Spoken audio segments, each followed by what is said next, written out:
বাংলাদেশকে ইন্ডিয়া বছরের পর বছর ডেকেডের পর ডেকেড কিন্তু বুলি করে আসছে, আর এই বুলিটাকে পুরোপুরি বাংলাদেশের সাইড থেকে জামাই আদর দিয়ে আমাদের স্বৈর শাসকরা 15 বছর ধরে প্রচন্ড পরিমাণে আদর করে রাখছে।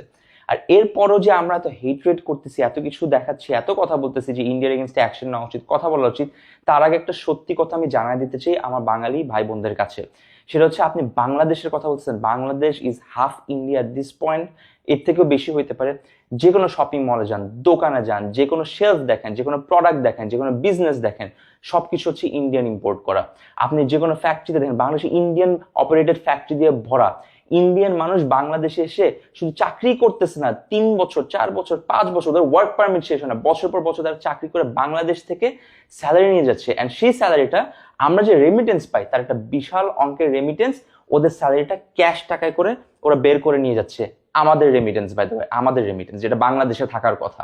এরপর আসতেছি বাংলাদেশের সকল বিজনেসকে বাদ দিয়ে শুধুমাত্র ইন্ডিয়ান প্রোডাক্ট, আমাদের ইম্পোর্টের টাকা পুরোটা ইন্ডিয়াতে চলে যাওয়া, বাংলাদেশি বিজনেসগুলো তো বাংলাদেশের টাকা বাংলাদেশে থাকেই না।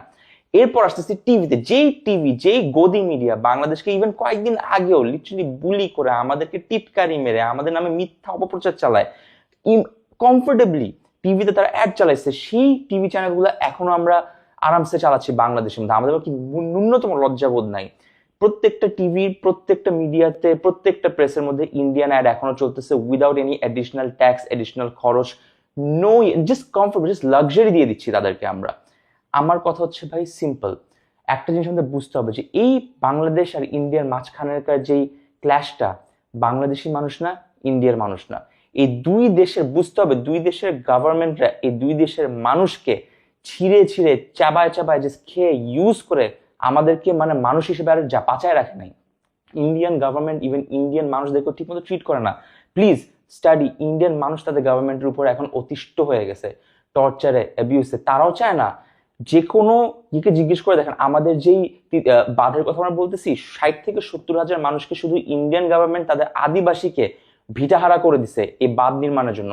কোন বাঁধ? যে বাঁধটাকে খোলার পর বাংলাদেশের মানুষ ডুবে মারা গেছে।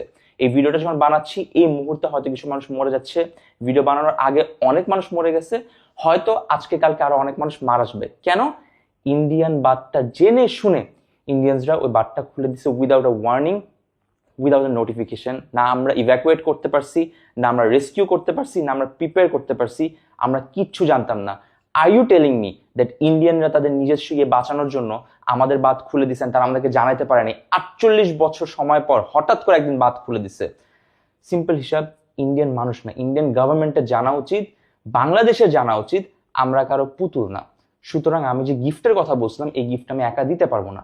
গিফটটা খুবই সিম্পল, অন্তত 1 মাসের জন্য হইলো যদি ন্যূনতম লজ্জা আমাদের থাকে, যদি আসলেই আমরা কিছু একটা চাই করতে, ইন্ডিয়ান প্রত্যেকটা প্রোডাক্ট কিনা বন্ধ করতে হবে। বাংলাদেশে যেসব কেবল অপারেটিভ অ্যাসোসিয়েশন বাংলাদেশ, যারা কোপ আমাদের যারা টিভি চ্যানেলকে সেন্ট্রালি ইয়ে করে, রান করে, তাদেরকে বলতে হবে you can't run a single Indian ad in Bangladesh, you can't run a single Indian channel in Bangladesh. চালাইতেই যদি হয়, যদি ওটা করতে হয়, বাংলাদেশের প্রত্যেকটা চ্যানেলের, ইন্ডিয়ান প্রত্যেকটা চ্যানেলের প্রত্যেকটা সকল টাকা, এই পুরা মাসের টাকা ফুল ফান্ডিং যাবে হচ্ছে এই বন্যার্থদের পাশে, যেটা ইন্ডিয়ানদের জন্য আজকে এরকম হয়েছে।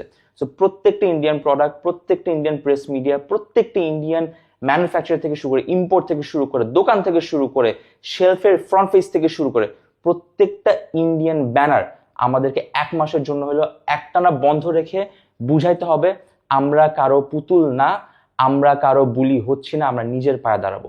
That's number 1। এরপর আমি আসতেছি হচ্ছে সুন্দর করে বাংলাদেশে এই যে বন্যার্থদের সাহায্যের কথাটা আমি কেন আগে বলিনি, আমি কেন আগে ইন্ডিয়ার কথা বলছি? আমার কথা হচ্ছে, প্রত্যেকবার যখন বন্যা হবে, প্রত্যেকবার যখন ক্রাইসিস হবে, তখন কি সেলিব্রিটিজরা এসে এসে শুধুমাত্র ভিডিও করবে, ফান্ড রেজ করবে, তারপর এরকম রেস্কিউতে যাবে? এখানে কি সরকারের কোনো কাজ নেই? মন্ত্রীদের কোনো কাজ নেই? আমরা সাধারণ জনগণ, আমাদের কোনো কাজ নেই? আমাদের কোনো রোল নাই? শুধু কি স্ট্যাটাস দিব? শুধু সরকার না, শুধু আমাদের অর্ডিনারি মানুষ না, সিটিজেন্স না, আর্টিস্ট না, সেলিব্রিটি না, ইনফ্লুয়েন্সার না, ক্রিয়েটর না, প্রত্যেকটা সিঙ্গেল মানুষ ইন্ডিয়াকে আমরা গিফট দিব, 1 মাসের গিফট। কোনো প্রোডাক্ট বয়কট ফয়কট কিচ্ছু বুঝি না, একটা মাস টিভি চ্যানেল থেকে শুরু করে, প্রোডাক্টস থেকে শুরু করে, বিজনেসেস থেকে শুরু করে ইন্ডিয়াকে ভুলে যেতে হবে। Let them know that we are not their puppets. Thank you.